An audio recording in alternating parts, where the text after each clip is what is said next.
Para aqueles que estão aqui, eu sou a professora Graziela Comini, eu sou vice-coordenadora do Núcleo de Gestão de Projetos, sou professora associada da Universidade de São Paulo, né, e ministro de disciplinas em Gestão de Pessoas e Empreendedorismo Social.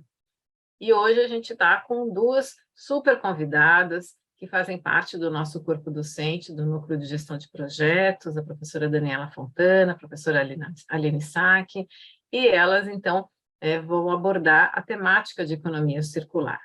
Como nem todos vocês que estão entrando conhecem a FIA, eu vou fazer uma apresentação assim, de 2 minutinhos para a gente poder passar essa cronologia de quem é a instituição, para vocês compreenderem, né, assim, esse contexto, e depois eu passo, então, a palavra, né, para as professoras Daniela e Aline, que vão fazer uma dupla sertaneja, que elas vão, assim, fazer uma divisão do conteúdo, né, e vão interagir com vocês, e aí já faço um convite para todos aqueles que têm curiosidade, né, sobre a temática, sobre questões específicas de economia circular, para que já possam colocando as suas questões e a gente vai gerenciando essa conversa, inserindo as perguntas de vocês. Então, aqui vocês já estão aqui, as professoras, elas vão se apresentar, mas aqui vocês já receberam no convite, né, a mini-bio das duas, que são duas feras, né, especialistas, pesquisadoras, docentes, né,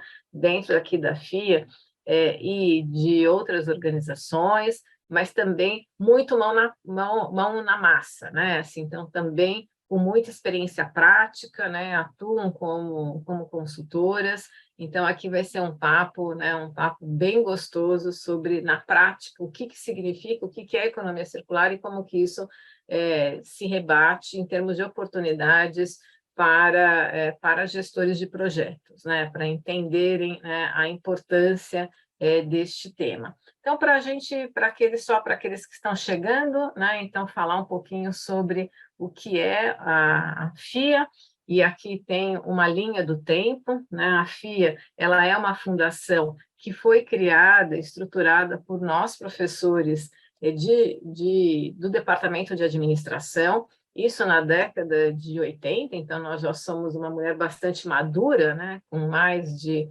40 anos assim, de existência, então vocês não são quem são nossos alunos, e nossos clientes não são cobaias, né? Que já tem uma longa duração, e a gente começa os nossos programas já logo em 1981, antes as próprias instalações da Fundação Instituto de Administração era dentro da faculdade, nossa faculdade de Economia e Administração, e depois, com o tempo, né, a FIA foi crescendo, né, e foi tendo as suas próprias pernas, e foi, então, aí se desvencilhando dessa estrutura dentro da universidade, mas só mesmo na estrutura e nas questões jurídicas, mas na sua essência, né, no seu coração, ela guarda ainda o DNA de uma excelência acadêmica e, ao mesmo tempo, ela desenvolve uma musculatura muito prática, né? Então, a gente conta no nosso quadro docente com pessoas com uma excelente formação, como a da Daniela e da Aline,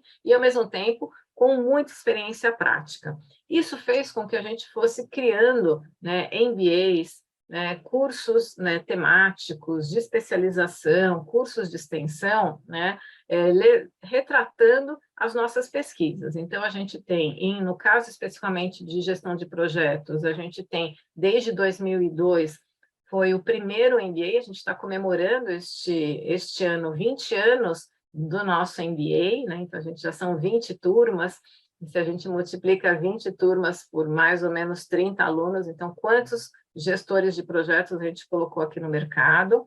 E a gente, então, vai criando, em 2005, o curso de especialização. A gente viu que nem todos queriam uma formação gerencial, queriam uma formação mais técnica, e a gente foi criando cursos de menor duração, como foi a criação de fundamentos. A própria FIA também foi diversificando o portfólio, então, em 2011, ela cria um curso de administração, e em 2014 já tem o nosso mestrado profissional, e que neste quadriênio recebe já nota 4, né, de uma nota de 5. e nos MBAs a gente está ranqueado com os melhores MBAs. E na graduação a gente também tem as notas máximas, e, claro, a pandemia fez com que a gente criasse alternativas, e a gente foi vendo que era possível oferecer cursos de qualidade em formato híbrido, e a gente, então, em 2021, a gente já tem aqui nos nossos cursos aquilo que a gente chama de EAD ao vivo, ou seja, alunos presenciais e alunos que estão em outras cidades, ou mesmo numa cidade como São Paulo, e não têm condições de se deslocar, então eles podem assistir e interagir de forma assíncrona com os nossos alunos. Também, na pandemia, a gente estabelece uma parceria com a UOL e a gente cria diversos cursos no formato assíncrono, né? Então, a gente tem o FIA Online, que é especializado em cursos assíncronos, e a FIA com cursos presenciais ou EAD ao vivo. Então, aqui a gente tem um pouco da nossa trajetória, a gente tem certificações em todas as organizações vinculadas à instituição de ensino, e particularmente também para acreditações na área de projetos, né? Então, a gente tem parceria com o PMI, né? A gente tem certificadoras de MBA ANAMBA, a gente já tem uma acreditação do EAA-CSB, enfim, então a gente tem uma organização que busca, né, ter essa chancela de selos que mostram, que atestam a qualidade dos nossos cursos, né? Aqui, a gente, no nosso núcleo, nós somos em 10 pessoas, né? Então, aqui tem um pouco a carinha das pessoas que estão, tem pessoas, a professora Ana Carolina é a nossa coordenadora pedagógica, o nosso coordenador é também o presidente da Fundação Instituto de Administração, e que o criou o núcleo de gestão de projetos, e aqui tem o resto do time, né, que está por trás dos bastidores, mas é o que faz o nosso curso ter um atendimento e um acolhimento a todos os alunos. Então, com isso, eu encerro essa minha primeira introdução, e depois, no final, para aqueles que tiverem interesse, a gente apresenta um pouco do nosso portfólio, sobre aquilo que tem, a gente tem algumas novidades de promoções que podem interessar a alguns de vocês ou a colegas de vocês, né? Então, com isso, eu passo a palavra, né, para a professora Daniela, né, e aproveitem bastante esse webinar, que é um tema super atual, e a gente vai, então, aqui gerenciando as perguntas, né, e elas vão, então, dividindo esse palco em relação ao tema de economia circular. Dani, está com você. Primeiro, eu gostaria de agradecer a Grazi e a toda a equipe do GPRO, da FIA, que é um núcleo que eu tenho um carinho especial, que eu sou orientadora dos cursos de MBA, e agradecer a Aline, que é uma pesquisadora, professora, orientadora também, que conhece muito da temática. Então, vamos começar com o nosso webinar de hoje. Economia circular e gestão de projetos. Uma discussão sobre oportunidades e desafios. Eu vou passar rapidamente o que a gente pretende abordar hoje. Gestão de projetos e sustentabilidade, o sistema econômico linear, a própria economia circular, exemplos de projetos circulares, desafios e oportunidades da economia circular. Bom, para começar o nosso webinar, a sustentabilidade e a agenda ESG, ou seja, ambiental, social e governança, nos negócios é um caminho sem volta. Está tendo uma demanda enorme por essas agendas, até porque, com a pandemia, o CEO, né, da BlackRock, a maior gestora de ativos do mundo, que ela tem ativos equivalente a 3 vezes o PIB do Brasil, ela deu essa diretriz para o mundo dos negócios. Ou seja, que os investimentos tinham que ter essa diretriz, ESG, certo? Terem performance, os negócios tinham que ter performance no ambiental, no social e na governança. A pergunta que fica, quem é que vai botar dinheiro num negócio que não se sustenta, que não é sustentável, certo? E a outra pergunta, referente ao nosso webinar específico. Qual é o papel dos gestores de projetos com esse novo paradigma nos negócios? Para referenciar essa parte de gestão de projetos, a gente trouxe aqui a fonte do PMI. O PMI tem uma parte só de recursos de ESG. Ele incorporou em alta essa temática, tá? Então, ele tem uma publicação, Guia para incorporar sustentabilidade em projetos. Essa imagem aqui mostra o triângulo de ferro da gestão de projetos, que é o custo, o cronograma e o orçamento, juntamente com os 3 pilares da sustentabilidade: ambientalmente correto, economicamente viável e socialmente responsável. Então, ele dá umas dicas que a gente sumarizou aqui. Por exemplo, incorporar sustentabilidade nos projetos, desde a abertura do projeto e no ciclo inteiro do projeto. Gestão eficaz de recursos, gente. Qual é a empresa que não precisa fazer gestão eficaz de recursos, que tem recursos sobrando? Não conheço, né? E se tem e não usar de forma efetiva, está perdendo dinheiro. Reduzir consumo é necessário para a nossa sobrevivência no planeta. Minimizar geração de resíduo. Isso é a temática da economia circular. Reduzir consumo, minimizar geração de resíduos. A promoção do ESG aumentará o número de stakeholders. Então, o que a presidente do conselho do PMI sugere? Cabe ao gerente do projeto identificar e engajar todas as partes que serão impactadas, né? Mais uma publicação do PMI falando de sustentabilidade na gestão de projetos. É fundamental a abordagem zero waste. Isso é a economia circular na prática. Tanto que eles falam assim, na natureza, tudo é circular, certo? É um modelo baseado na natureza, e que tudo é completamente fechado. Ou seja, na natureza, nada se perde e tudo se transforma. Olá, pessoal. Agora a minha parte, né? Como a professora Daniela bem trouxe, né?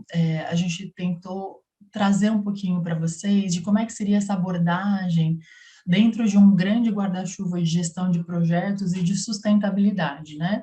E aí, uma das coisas que a gente observa aí com relação à economia linear, as usual, né? Que é como a gente tem praticado há centenas de anos, eu diria, justamente essa percepção de que tudo começa com processamento e extração dos recursos naturais, como vocês podem ver, de processa as matérias-primas, produz bens, produtos em geral, nós fazemos a distribuição até os pontos de consumo, e do consumo, o que é usual, depois do consumo, vai para o lixo, é o pós-consumo, e esse pós-consumo era limitado aos cestos de lixo, né? Ou, no caso, aterros, né? Mas, enfim, antes grandes depósitos, lixões, enfim. E aí, que é relacionado ao descarte final. Então, na verdade, essa concepção aí, que é uma concepção que a gente entende que é um pouco mais arcaica, pelo menos a gente está aqui para tentar deixar isso claro para vocês, que deve ser arcaico, né? Que é essa concepção, a gente chama de do berço ao túmulo, que nasce e morre, né? E aí, qual que é a grande percepção que a gente tem depois dessas centenas de anos aí de abordagem dentro dessa ótica linear da economia, né? Do berço ao túmulo. Pode passar.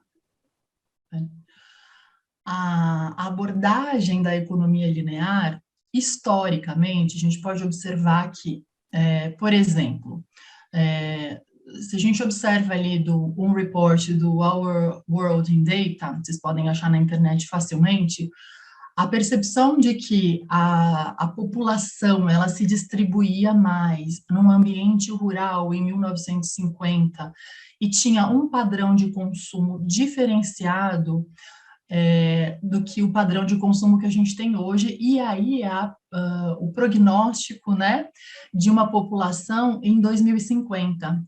Quanto mais escuro, quanto mais vermelhinho, mais concentrada em centros urbanos. Então, o que a gente pergunta para vocês é o seguinte, dentro desse prognóstico de uma maior população concentrada no campo, concentrada nos centros urbanos, em detrimento de uma população distribuída no campo, e de um aumento da população, agora sim, Dani, obrigada, e de um aumento da população dentro de uma perspectiva aí para 2050 de 9,7 bilhões de pessoas, como é que fica o lixo que a gente gera? Né? Como é que fica o nosso padrão de consumo?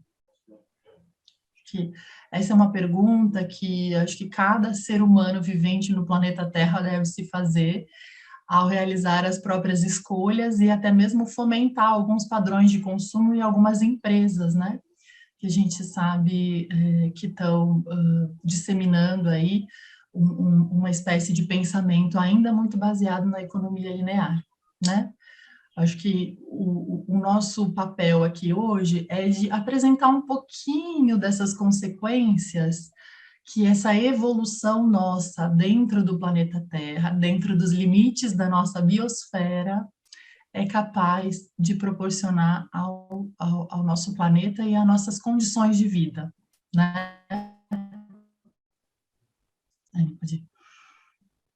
Então, isso aqui é uma maneira que, dentre inúmeras maneiras, né? Então, existe uma mobilização aí mundial para que a gente consiga medir o tanto de impacto que a gente está produzindo no planeta.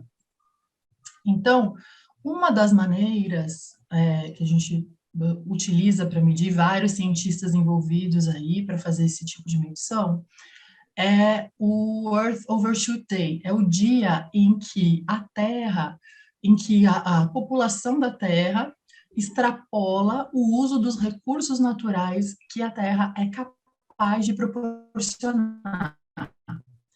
Então, a partir desse dia, a Terra já não consegue mais alcançar os níveis de regeneração necessários para que a gente consiga continuar nos nossos padrões de consumo.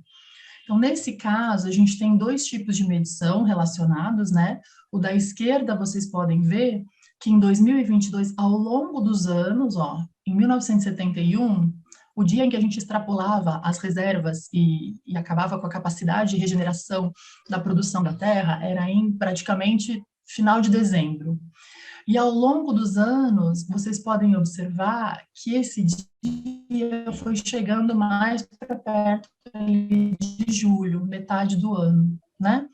Então, claro que isso é baseado nos padrões de consumo mundiais, essa é uma média dos padrões de consumo mundiais. Ali à direita, vocês podem observar o dia em que cada um desses países extrapolou esses limites da Terra. Minha internet está mostrando mensagem de que está instável, gente. Extrapolou os limites da Terra e aí vocês podem ver exatamente qual país, de acordo com o nível de consumo, acaba com os limites da Terra mais no início do ano, por exemplo, Catar, ali vocês podem ver, Luxemburgo, e qual o que demora mais ali para acabar com esse limite de regeneração, que no caso é a Jamaica.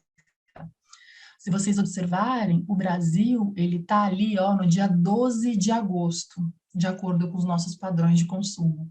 Isso é só uma medida para a gente ir criando um pouco de consciência dentro de uma linha de pensamento de que o que não se mede praticamente não existe, né, gente? É muito difícil a gente assumir ações diretas de modificação se a gente não sabe o quanto a gente precisa melhorar, né? Obrigada, Dani. Bom, agora vou trazer aqui um dos principais riscos do sistema econômico linear, que a professora Aline apresentou. Reportado pelo Fórum Econômico Mundial, tá? Isso há tempos ele está falando da falha climática. A gente está vivendo um cenário em que as mudanças climáticas é o nosso maior desafio do século. Inclusive, o próprio PMI, ele colocou nas 6 megas tendências para 2022 a crise climática, tá? Aqui é o resultado do Fórum Econômico Mundial, e só como curiosidade, eu gostaria de passar para vocês que a pandemia já tinha sido prevista por esse relatório do Fórum Econômico Mundial. E as pessoas, os empresários acharam que a pandemia não tinha sido, não estava prevista, né?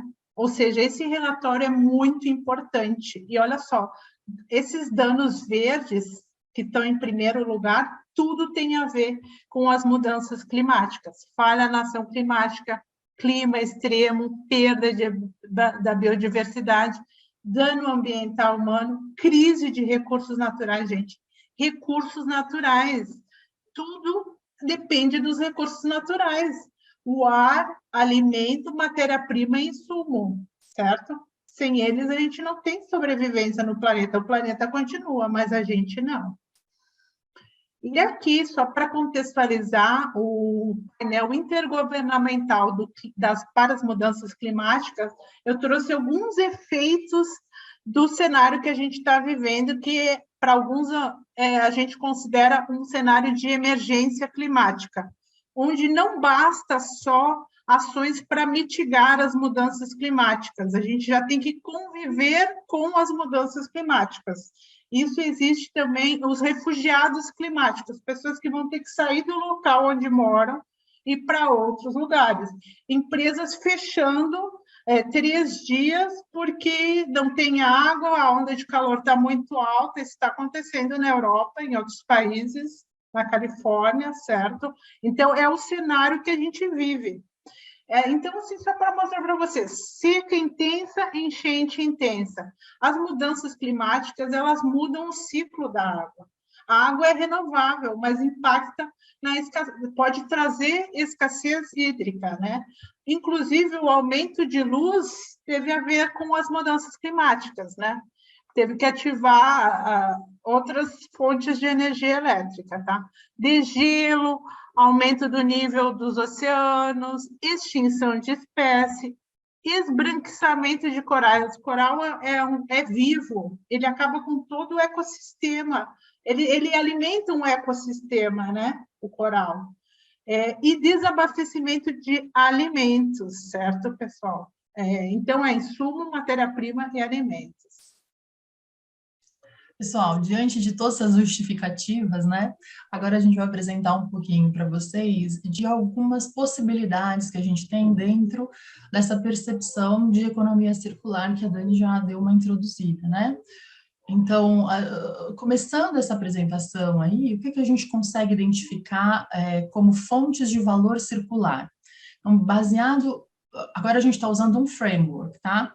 Esse é o framework da Ellen MacArthur Foundation. Essa publicação é de mais ou menos 2013, tá? Ela tem inúmeras publicações livres na internet, vocês podem achar. E a gente achou essas fontes adequadas para apresentar para vocês de uma maneira simplificada, de como que a gente consegue trabalhar dentro dos nossos padrões de consumo, né? Com fontes de valor mais circulares. Então, esse framework ele é baseado nessas 4 tipos de fontes: ciclos menores, ciclos mais longos, uso em cascata e insumos puros. Mas que diacho significa tudo isso, né? Ciclos menores, quer dizer, acho que já dá para passar para o próximo, né? Eu acho que eu vou mostrar com a imagem do framework da Ellen MacArthur. Esse aqui é o famoso diagrama borboleta. Então, ciclos menores se refere a quanto mais próximo do usuário, menos energia você desperdiça. Acho que essa é a palavra, né? Então, por exemplo, Mas vamos lá. Então, os ciclos técnicos, como eu falei, da parte direita, azulzinha do diagrama, ele começa dentro de uma abordagem de compartilhamento, que é o caso do Airbnb, que é o caso do Uber, por exemplo, em que você compartilha os seus ativos. Isso significa que o ativo, o material, ele não fica muito tempo parado sem uso. Ele está sempre, de alguma maneira, se ele está vago, ele está sendo utilizado por outra pessoa. Esse é um exemplo de valor circular, né? Outro exemplo de valor circular é a questão da manutenção e o prolongamento da vida dos equipamentos. Então, a gente já vai para o segundo ciclo aqui à direita. Ou seja, quanto mais tempo eu consigo me manter usando o mesmo equipamento, ainda que eu tenha que passar por uma manutenção, ou ainda que eu trabalhe com uma mudança de módulo, por exemplo, e aí a gente tem uma nova abordagem de negócio, que é a modularização. Eu tiro um módulo e coloco um módulo novo mais atual, com um software mais atual, por exemplo. Então, melhor. Por quê? Porque eu uso o mesmo material e a mesma estrutura por mais tempo e evito de extrair material virgem da natureza novamente para fazer uma produção, ou seja, é um pouco contra essa questão da obsolescência programada que a gente já conhece, né? Outra questão, no terceiro ciclo aqui, a gente tem a questão do reuso e da redistribuição. Um exemplo muito básico de reuso, por exemplo, tem o exemplo da Syntronics. A Syntronics, ela trabalha com impressoras da HP, entre outras marcas, e ela recebe essas impressoras em caixas de papelão. Ao invés dela pegar essas caixas de papelão, mandar para reciclagem, para depois criar novo papel e novo papelão, novas caixas e utilizar para os produtos dela, o que ela faz? Ela reutiliza a caixa de papelão da maneira como ela recebe, porque eu não preciso investir energia em cima desse papelão para trabalhar a reciclagem dele. Esse é um exemplo muito simples, né? Ou, por exemplo, reutilizar uma sacolinha de papel. Isso a gente faz, né? Assim, esperamos que a gente faça com frequência. Mas esse é outro ciclo. E o último ciclo que vocês veem, que é o mais longe do consumidor, que é o que necessita de maior investimento de energia e até de novas matérias-primas, que é a questão da remanufatura e do recondicionamento, né? Que aí você vai ter que investir, e o último de todos, né, que é a questão da reciclagem, aí você vai ter que investir energia, novos materiais, para você, é que eu pulei um ciclo aqui, o ciclo da remanufatura e do recondicionamento, que você troca pequenas peças, por exemplo, um iPhone, né, que isso é muito comum nos Estados Unidos, ele tem um arranhadinho, volta para a fábrica, troca a tela e vende um pouquinho mais barato. Isso não é uma prática tão bem praticada aqui no país, mas consideramos que isso é uma coisa muito positiva, né? Enfim, a gente tem algumas questões com relação à tributação que fica para uma outra conversa. Mas aí é o último ciclo, que é o da reciclagem, né? Que aí a gente já sabe que vai ter que colocar novo material e nova energia. Esse é o ciclo técnico. E o ciclo biológico é relacionado a justamente essas fontes de uso em cascata, que a Dani vai dar um exemplo, né? E ao uso de, por exemplo, waste, lixo, né, orgânico, por exemplo, que nem a gente pode fazer a nossa compostagem com lixo orgânico, como que a gente pode reutilizar esse nosso lixo orgânico, por exemplo, né? Entre outras fontes de energia, mais relacionado a essas fontes renováveis, né? Mais relacionado à questão da biosfera e da regeneração da biosfera. Agora eu vou passar para a Dani. Obrigada, gente. Bom, eu agora vou tangibilizar um dos modelos de negócios da economia circular. Eu tenho um carinho especial por esse projeto, porque eu participei, assim, eu era funcionária da Foz do Brasil quando foi idealizado esse projeto e ajudei a escrever esse livro com um amigo durante um carnaval. Então, tenho um carinho especial por esse projeto e ele é uma referência.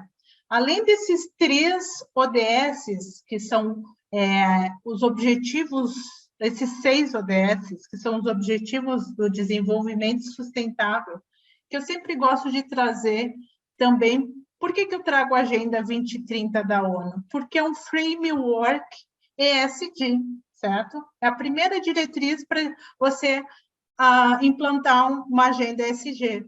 Entender quais ODSs o teu projeto contribui, certo? Então, o projeto Aquapolo, o que é o projeto Aquapolo? Ele pega o efluente tratado da ET-ABC, o esgoto tratado da ET-ABC da Sabesp, passa por uma unidade de reuso, que é o denominado Aquapolo, e produz água de reuso para 9 empresas do polo de Capoava. Olha só o que ele economiza de água.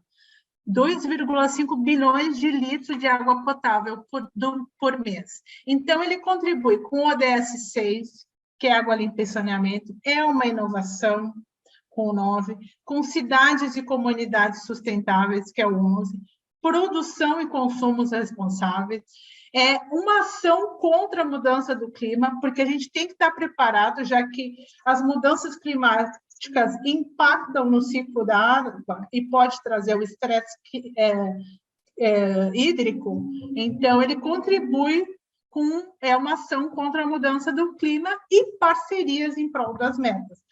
Parcerias é a chave da sustentabilidade. Os problemas são globais, a gente precisa se unir para resolver esses problemas.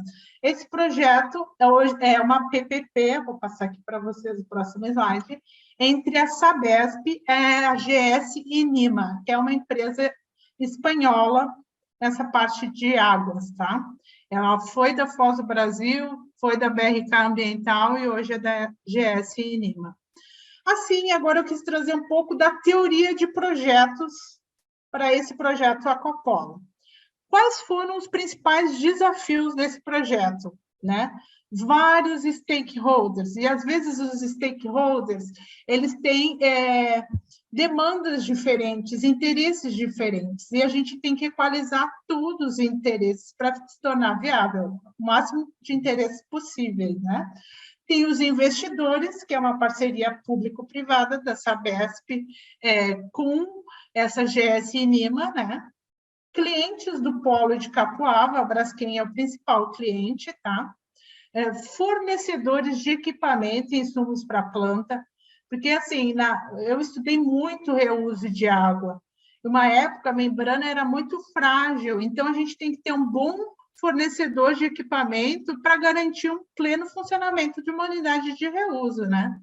E as próprias empresas de projeto, porque esse projeto ele parte do conceitual, do básico, do detalhado e do executivo, todas as etapas do projeto de engenharia, né?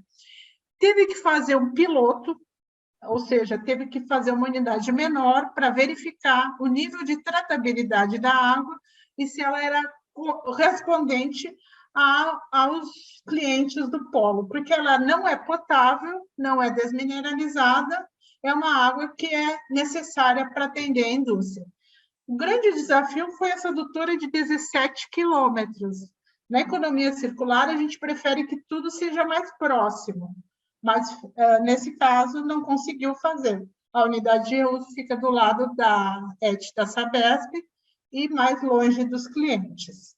Mas, ao mesmo tempo, o projeto parou de pé, né? Teve um contrato de longo prazo para ser viável economicamente. Toda obra de infraestrutura tem um custo de implantação e um custo de operação, né? Normal, o CAPEX e OPEX. E as grandes vantagens desse projeto: melhora na reputação, redução de riscos para o cliente. Aqui eu quero abordar um fato muito relevante. Se a cidade tem problema, tem uma crise hídrica, o abastecimento humano é prioritário. Como uma empresa do polo fica sem água? Uma petroquímica é intensiva em água. Eu fui pesquisadora do projeto Braskem Água. Não se faz petroquímico sem água, né? Então, assim, não dá para se acabar a água para a sociedade, se tiver estresse hídrico, prioriza o abastecimento humano. Então, as empresas têm que se resguardar, então, reduz risco para o cliente. É um caso de sucesso, um benchmark de reuso, traz segurança hídrica e vende água de reuso. Só para apontar para vocês, ele é o maior projeto de reuso da América Latina, ganhou vários prêmios da Agência Nacional de Água, esse aqui falando que é a empresa amiga do clima, certo? Então, a gente superou a pior crise hídrica da história aqui em São Paulo, né? Quem é de São Paulo sabe desse detalhe. Agora, Aline. Gente, eu coloquei esse exemplo aqui como um exemplo de projeto circular dentro de uma ótica sistemas produto-serviço, né? Não sei se vocês conhecem, mas é uma das estratégias da economia circular de fonte de valor é você atrelar, na verdade, o produto ao serviço. Você não vende o produto, mas você vende praticamente o serviço junto, né? E um exemplo aí que eu quis trazer foi o de água filtrada da Brastemp. E eu coloquei até o valor aí, R$ 109,90, está assistindo do município, Dani, Zedoca, Maranhão. E aí, que eu olhei aqui o chat, desculpa. E aí, o que acontece? Você paga um valor, não pela posse do produto, que é o filtro, mas você paga um valor pela disponibilidade de água na sua residência, da maneira como você quer. Aí eles têm tem 3 tipos de máquina, né, que você pode escolher o tipo de temperatura da água, enfim. E aí, o que eu gostaria de enfatizar aqui, né? É o tanto de vantagens que existe dentro de uma oferta produto-serviço. A primeira é que o consumidor, nós não temos a responsabilidade pelo fim de vida desse equipamento, que é o que acontece muitas vezes com os nossos computadores, o que acontece muitas vezes com alguns eletroeletrônicos, alguns eletrodomésticos que a gente acaba comprando, o próprio filtro, né? Às vezes, hoje em dia a gente tem o catatreco da prefeitura, a gente tem alguns centros aí que acabam recebendo esses equipamentos, mas também requer uma conscientização do consumidor, né? Com relação a conduzir esses equipamentos adequadamente. E aí o que eles têm trabalhado, eu não estou recebendo nada, viu, gente? Nem comissão por vender, mas é só para vocês verem o quanto que eles conseguem intangibilizar, na verdade, essa oferta, né? Então, você não é dono do produto, mas você consome o quanto você quiser da água filtrada, né? Então, aí o quanto que eles conseguem também, até pode passar para o próximo, Dani, o quanto que eles até apresentam na página deles, né? Com relação aos benefícios, com relação ao tipo de mão de obra, se o produto não está gelando, se o produto está com um nível de filtragem diferenciado, que não está adequado, se eles mesmos instalam, eles mesmos fazem a troca desse aparelho, enfim, eu acho que essa é mais ou menos a maneira como a gente tem trabalhado um pouco desses ciclos técnicos para responsabilizar o fabricante pelas externalidades que ele acaba provocando no planeta, basicamente, né? Então, ele coloca lá que ele é responsável por todo o ciclo de vida, desde o design, e, inclusive, trabalhar com design modular, em que essa peça de reposição é trocada facilmente, ou que o software é atualizado rapidamente, né? Sem que ele tenha que tirar o filtro, levar para um lugar para consertar. Isso acontece ali, 5 minutinhos,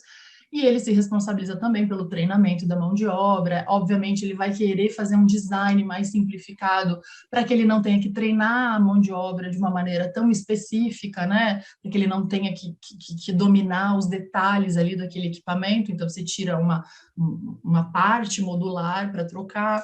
Enfim, então, é mais ou menos essa maneira como a gente tem trabalhado essas possibilidades, né? Assim como a Brastemp, a gente tem a Philips, que vende justamente essa questão do serviço de iluminação. A gente tem, por exemplo, o Hospital das Clínicas, né, que ao invés de contratar, comprar os equipamentos de análise de sangue, ele contrata o número de análises de sangue que ele precisa por mês, dentro de um range de análises que eles têm, por exemplo. Então, a gente vai do micro, que é o consumidor individual, até o macro, que são grandes instituições que começaram a entender quais que são as consequências desse fim de vida dos equipamentos quando não se tem um pessoal especializado nisso. Você precisa pagar, né, para pessoas terem essa expertise, né, com relação a esse meio da vida e fim de vida. E o meio da vida, obviamente, com relação a sensores, né, para você identificar o quanto de uso e o quanto que esses produtos, eles ainda precisam de algum tipo de manutenção. Isso aí a gente consegue trabalhar dentro de uma perspectiva de virtualidade, né, do IoT. E aí, qual que é o maior desafio? Né? Assim como a Dani trouxe dessas duas tribos de projetos, né? A gente trabalhando com projetos de infraestrutura, que é um grande guarda-chuva maior, e com projeto de produto, que é esse caso da Brastemp. A Dani trouxe a complexidade dos stakeholders dentro de projetos grandes, o tanto, né, de mobilização que a gente precisa fazer dentro de um ecossistema de negócio. E aqui, além de tudo isso, porque quem faz isso é o fornecedor, que tem que ligar todas essas pontas e deixar tudo preparadinho para o consumidor, eu acho que o maior desafio é o mindset do consumidor, gente. É a gente que ainda reluta, né? Há 2 décadas atrás, a gente fazia 18 anos, se fazia 18 anos, e o objetivo era possuir um carro, né? Então, hoje, a gente já está trabalhando, as novas gerações já estão começando a trabalhar um pouquinho mais essa questão de que o que eu quero não é o carro para ter que fazer manutenção, eu quero a possibilidade de me locomover com liberdade, né? E aí a gente vai desconectando, né, o grande objetivo de ter as coisas pelo serviço que as coisas nos proporcionam, né? Então, eu acho que esse é o ponto que fica, assim, que a gente gostaria muito de trazer, é realmente relacionado a essa mudança de mindset e relacionado às possibilidades de negócios, né? Que essa mudança de mindset é capaz de identificar, basicamente, né? Obrigada, Dani. Então, acho que só aproveitando, acho que já assim, para a gente ter aqui, né, um gancho com uma pergunta da Luana Freitas, né, que ela estava comentando do projeto Aquapolo, mas depois eu acho que a gente também pode introduzir o próprio caso da Brastemp, né, que é como vocês enxergam a perspectiva de diferentes business models entre empresas e diversos stakeholders, visando a implementação de projetos de economia circular, né? Então, como que é lidar com isso na prática? E aí no Aquapolo que você teve mais envolvida, Daniela, se você pudesse daqui a fazer algum comentário para a Luana. Luana, um dos os grandes desafios e oportunidades da economia circular é justamente, até a gente vai falar, a importância da educação e do conhecimento dos mercados. Uma das escolas de pensamento da economia, que deu origem à economia circular, é a simbiose industrial, que o resíduo de uma unidade é matéria-prima e insumo para outra, né? Então, é assim, aumenta bastante a complexidade, mas, assim, aumenta muito as oportunidades. Porque você usar um insumo ou uma matéria-prima que seria um rejeito, um resíduo para um negócio que ele tem que ele é responsável, que ele não pode descartar em qualquer lugar, e outro negócio, ele consome isso, é melhor dos mundos. Então, eu entendo que ele é mais complexo, mas isso, assim, é uma oportunidade dos modelos econômicos circulares, é buscar cadeias diversas para viabilizar negócios. Exige pesquisa, exige educação, conhecimento, localidade próxima, escala. Eu acho que esse é um ótimo ponto, Dani, que aí já vem, a gente embica com um comentário do Márcio, né? que está muito alinhado com o que a Aline falou, né? Assim, que a gente tem que viver as nossas atitudes, né? E são atitudes de todos os atores econômicos, né? Que vai do consumidor até quem está no nível mais estratégico e todos nós que pensamos, né, em projetos dentro das organizações, né? Então, assim, o fundamental é mudança comportamental. O bom da história é que a gente já vê isso nas novas gerações, isso já está muito internalizado. Na nossa época, no início, eu diria que eu nunca tive aula, né, de reciclagem, não fui assim, condicionada a poder jogar, né, resíduos em locais certos, né, e nem ver resíduos como oportunidade. A gente chamava de lixo, né, lixo como se fosse alguma coisa que não pudesse se converter em alguma oportunidade, né, de negócio ou de reutilização.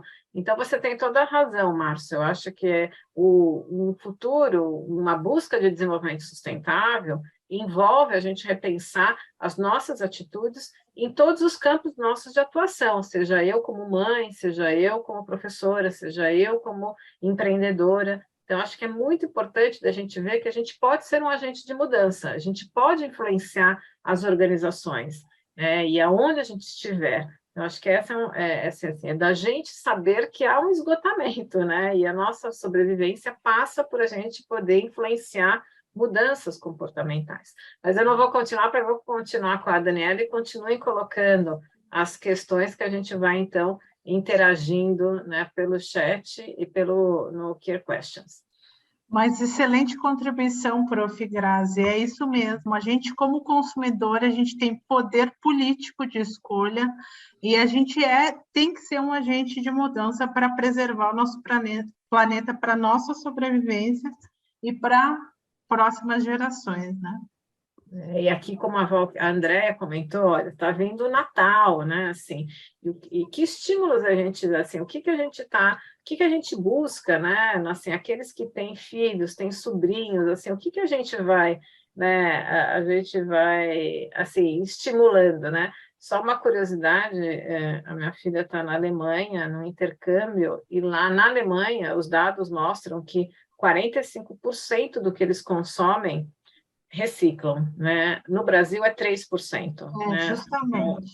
Lá, assim, lá todos os supermercados, eles ficam toda uma reflexão de quantidade de embalagem, toda a garrafinha de água, de suco, você vai direto no supermercado e você tem uma máquina que você coloca para reciclar e você já recebe recursos, né? Então, você tem 0,25 centes de euros, né, por cada uma garrafa que você coloca. Então, assim, a sociedade, ela se incomoda, não tem absolutamente nenhuma sacola de plástico, mas nenhuma, assim, absolutamente nada, nem a alça é de plástico, né? Então, acho que aí a sociedade também tem que comprar essa ideia, tem que ver que isso afeta o seu dia a dia, né? Então, assim, eu acho que a gente pode fazer a nossa parte, né? E eu acho que a gente tem que repensar mesmo o nosso consumo. Olha o nosso guarda-roupa, assim, o quanto que a gente, né? Assim, a gente utiliza aquilo, o que a gente pode reaproveitar daquilo, repaginar roupas, né? Um vestido de manga longa pode virar de manga curta, a gente pode doar, obviamente, quando está em boas condições, mas a gente tem um poder enquanto consumidor, né? Joia. Foi ótimo você falar o contexto europeu, que está muito mais à frente do que o Brasil em relação à economia circular, Alemanha, Holanda. Isso tem a ver com mais escassez de recurso, né? Que o Brasil ainda é um país rico na biodiversidade, a gente devia explorar positivamente.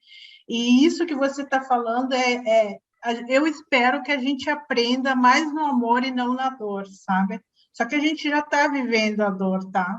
Porque a gente já está, por exemplo, importando vidro da Argentina e do Chile, que é 100% reciclado e 100% retornável. Então, aí é só um parêntese para a gente refletir sobre o que a professora comentou. Aline, querida? Gente, a gente vai encaminhando quase para o final aqui, por causa do nosso tempo, né?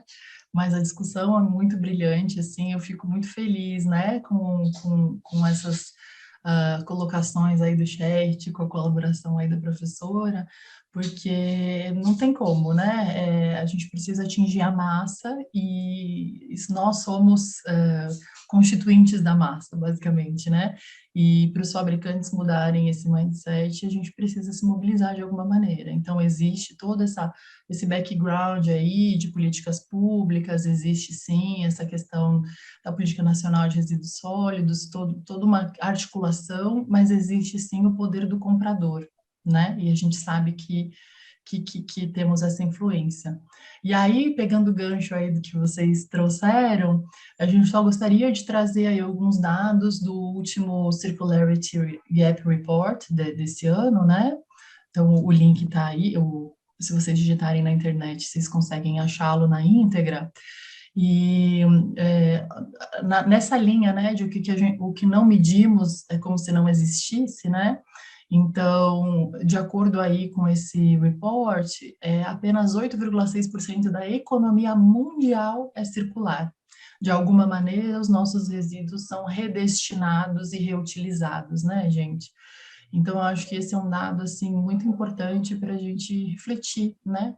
E o que acontece com esse monte de outros, né, de outros produtos que consumimos, né? E aí, uma das coisas que a gente gostaria muito de trazer, e que a gente fala muito com relação às mudanças climáticas, com relação a combustíveis fósseis, gases de efeito estufa, essa questão da utilização dos materiais virgens, elas pesam muito, muito dentro dessa nossa desse nosso foco aí, obrigada, professora, dentro desse nosso foco aí de pelo menos colaborar com a sobrevivência do nosso planeta, né? Daqui a pouco a gente vai morrer torrado, gente, se não for por nenhum dos outros desastres que a Dani trouxe no início. É sério, gente, isso é muito sério. De acordo com o nosso padrão de consumo, a gente assumiu aí, no Acordo de Paris, um objetivo aí de limitar o nosso aquecimento global a 1,5 graus até 2050, né? E aí, uma coisa que a gente gostaria de mostrar para vocês, dentro de uma temática de projetos, né, quais são os tipos de projetos e de soluções que a gente deve pensar, né, como agentes aí dentro de um ecossistema de negócio, que tem maior impacto dentro dessa perspectiva aí da biosfera, né? Então, aqui dentro desse report, o que eles trouxeram é que nessa ordem eles sugerem algumas soluções porque de acordo com a maneira como nós pensamos os projetos de habitação primariamente, né, que é não levar em consideração energias renováveis, não levar em consideração isolamento térmico, enfim, recursos materiais recursos naturais que a gente usa dentro dos nossos projetos de habitação, vocês veem o tamanho das pétalas ali, né? As maiores pétalas ali que impactam mais aí dentro do planeta, a maneira como a gente trabalha os nossos projetos de habitação e o tanto que eles impactam dentro do nosso do nosso aquecimento global. Isso ali, aqueles são graus em que, dependendo da maneira como a gente conduzir esses projetos, a gente é capaz de diminuir um pouco esse impacto dentro do aquecimento global, tá, gente? Super convido vocês a darem uma olhada nesse report, é muito bacana. E aí eles trabalharam nesses indicadores ali, dentro, inúmeras, né, maneiras aí, para a gente ter alguns insights de como abordar essas percepções aí dentro do nosso ecossistema. A gente fala que é ecossistema porque a gente já está dentro de uma perspectiva que já não é mais cadeia de fornecimento, né? Uma interconexão e uma interdependência tão grande entre os stakeholders que se um falhar, já desequilibra todo o contexto, tá? É por isso que a gente tem trabalhado mais esse conceito de ecossistema, tá, gente? Mas não é ecossistema de natureza, mas de negócio mesmo, nessa questão de interdependência. E aí, o que a gente gostaria de trazer para vocês é que como a gente tem oportunidades aí de trabalhar em projetos para melhorar essa perspectiva, né? Então, inicialmente habitação, se a gente for aplicar um Pareto, mas obviamente na sequência a gente tem projetos de alimentação que a gente pode mudar com relação à maneira como os produtos são desenvolvidos, projetos relacionados à mobilidade, né, com relação ao uso de combustíveis fósseis, claro, projetos relacionados a consumo, a maneira como nós produzimos e pensamos o design dos produtos, relacionados a cuidados com a saúde e relacionados à comunicação. A gente super fala, meu Deus, né, IoT, indústria 4.0, celulares, enfim, sim, tudo bem, temos que cuidar com as nossas placas, fazer de alguma maneira, atualizações dentro de uma perspectiva aí de não mudar o material, de manter o máximo de tempo esse material, mas o quanto que a gente pode usar o nosso potencial aí, a nossa inteligência, a nossa criatividade para causar mais impacto positivo aí, né? Que a gente já não está mais dentro de uma abordagem de zerar os nossos impactos, mas de trabalhar com impactos positivos para tentar dar uma reequilibrada aí no nosso planeta, né? Obrigada, gente. Dani. Só para finalizar o nosso webinar, a gente vai só rapidinho falar os principais desafios da economia circular. Bom, educação é chave, né? A gente está dentro de uma escola de negócio e eu defendo a educação em todos os níveis. Mudança de modelo mental, tanto para as empresas quanto do próprio consumidor, certo? É importante ter usar, certo? Nosso padrão de consumo descartável, quanto tempo a gente usa, o quanto tempo leva para produzir, o quanto tempo fica impactando o ambiente, tá? Readequação das cadeias produtivas, design, tudo começa no design. O lixo é um erro de design na economia circular. É projetar sem resíduos e projetar a partir de resíduos, tá? Necessidade e dificuldade de escala. Às vezes a gente tem uma solução que é boa, mas não tem escala. Por exemplo, uma embalagem retornável de uma pizzaria. Teria que ser um pool de pizzarias para ficar viável, né? Então, é um exemplo. Geralmente, a economia circular é investimento de curto prazo e retorno mais longo, certo? E parcerias essenciais. E só para finalizar o nosso webinar, eu novamente, reforçando o PMI, mostrando como ele está aderente a essa agenda ESG, né? Compilamos as vantagens da economia circular nos 3 pilares da agenda ESG. Na parte ambiental, ela ajuda a regenerar o planeta, mitiga mudanças climáticas, evita poluição e extração de novos recursos. Tem mais, mas os principais. Na agenda social, ela contribui para a nossa sobrevivência, né? Contribui para a qualidade de vida e ainda gera fonte de trabalho e renda com os empregos vinculados com a economia circular. E na parte de governança, a governança é quem define a estratégia do negócio. Então, ela traz vantagem competitiva. Por exemplo, a Europa está muito mais à frente, os mercados são interligados. Quando a Europa está mais regulada em ESG, é uma reação em cadeia, né? Eles começam o mercado começa a ter essa diretriz. Os grandes começam, as empresas de companhia aberta começam e envolve todo os outros negócios, né?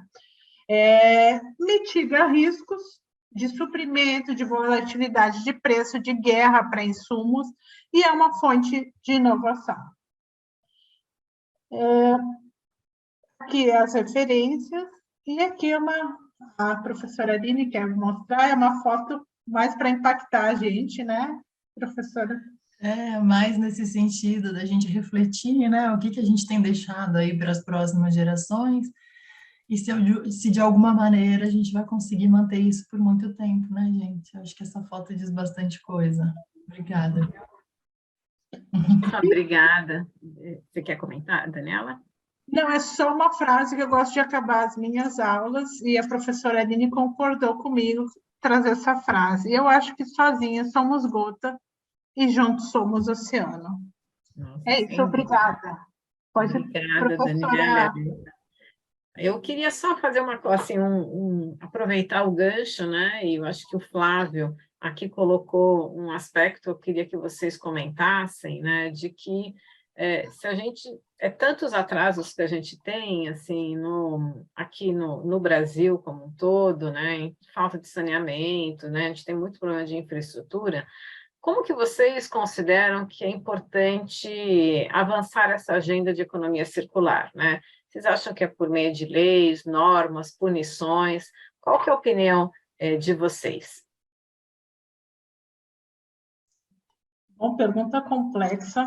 Mas é uma É, pergunta super é assim, complexa. eu acho que como eu tenho eu acredito nas empresas, eu acredito na educação. A gente tem lei, mas no Brasil as leis ainda são difíceis assim de ser levadas a sério, certo?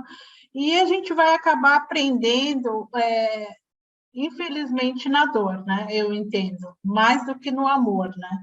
Então, assim, mas ao mesmo tempo eu sou uma pessoa com esperança, tá, gente? Esperança no sentido que esse tema começou a estar no holofote agora, certo? O próprio PMI está mostrando a importância, a sustentabilidade tomou assim, uma dimensão muito maior do que antes da pandemia. E eu uso a frase, eu vivi para ver, né? Como a Sônia fala.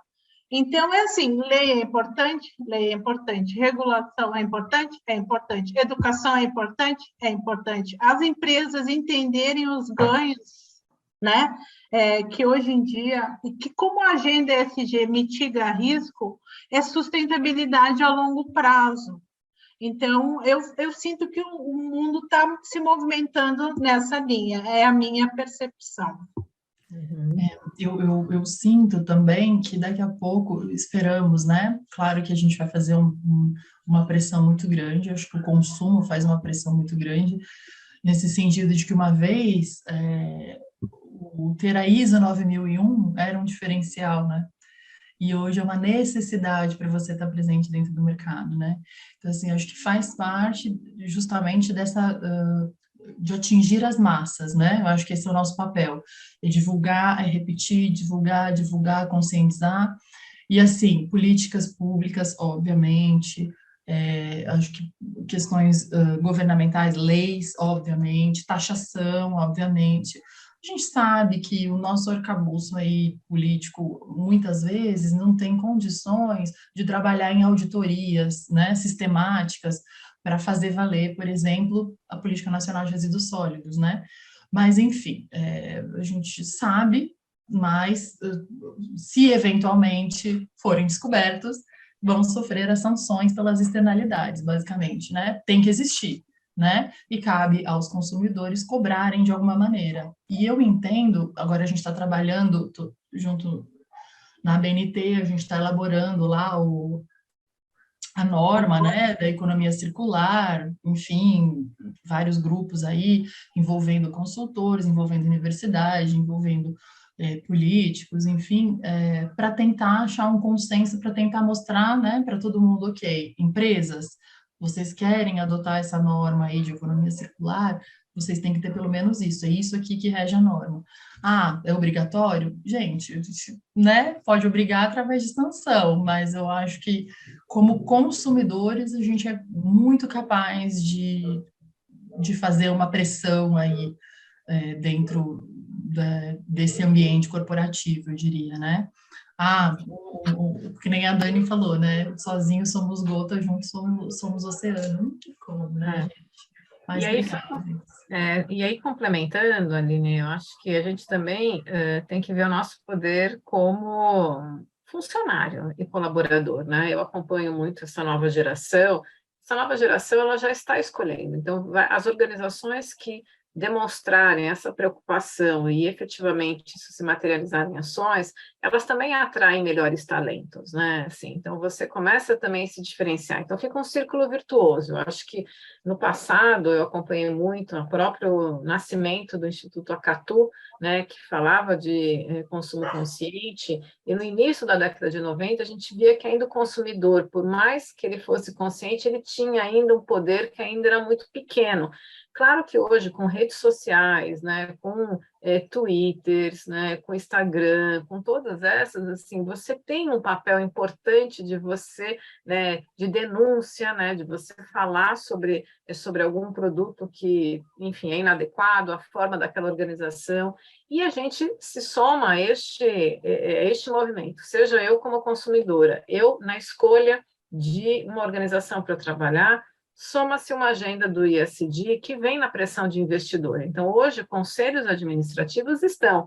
A questão que a gente coloca aqui para todos que estão na agenda de projetos é: vocês estão sabendo dessa agenda? Quanto que vocês estão influenciando as organizações de vocês, né? Então, acho que esse é um aspecto que a gente tem, em todos os nossos chapéus, a gente tem um poder, alguns maiores, outros menores, mas eu acho que quanto vocês poderem provocar dentro da organização para que ela veja, dentro na gestão de um projeto, que incorpore a dimensão social e ambiental, né? E no caso de economia circular, ambiental é mais fortemente destacada, se vocês vão estar contribuindo, né? Então, e é como a gente falou, a gente tem algumas normas regulatórias em alguns setores, né, que aumentam o sarrafo.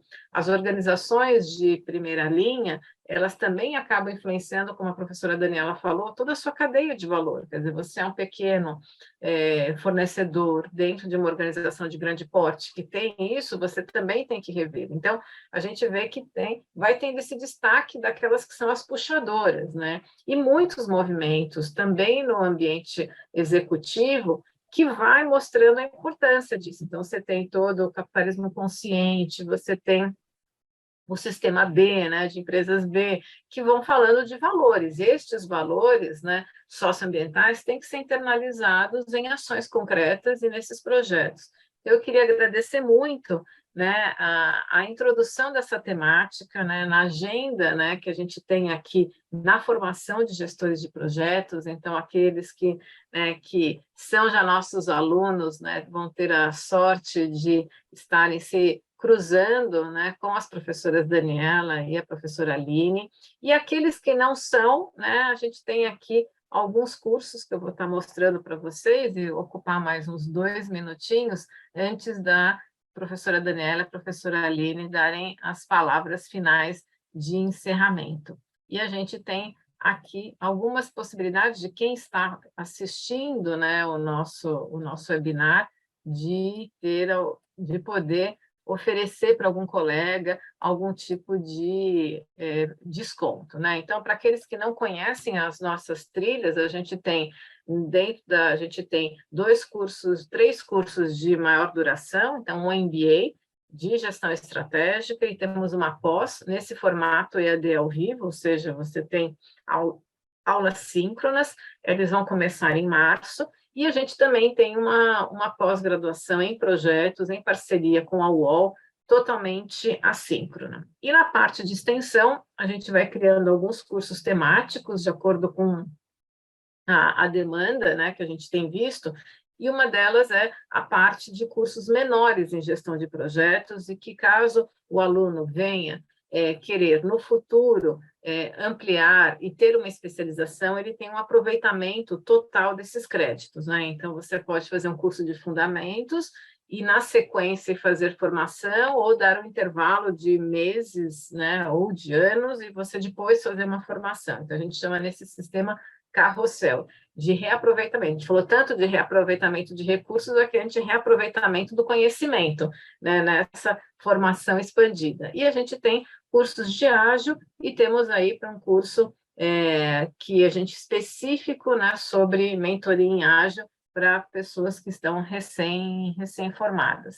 Aqui, caso vocês, né, queiram indicar, ou ter para algum amigo, ou vocês próprios, aqui tem o nosso QR Code do nosso MBA, e nesse momento a gente está com uma promoção de dar uma isenção na taxa de matrícula, e também um curso EAD ao vivo de liderança em projetos ágeis, né, que é um curso de 12 horas, né, mas isso vale até o final deste mês.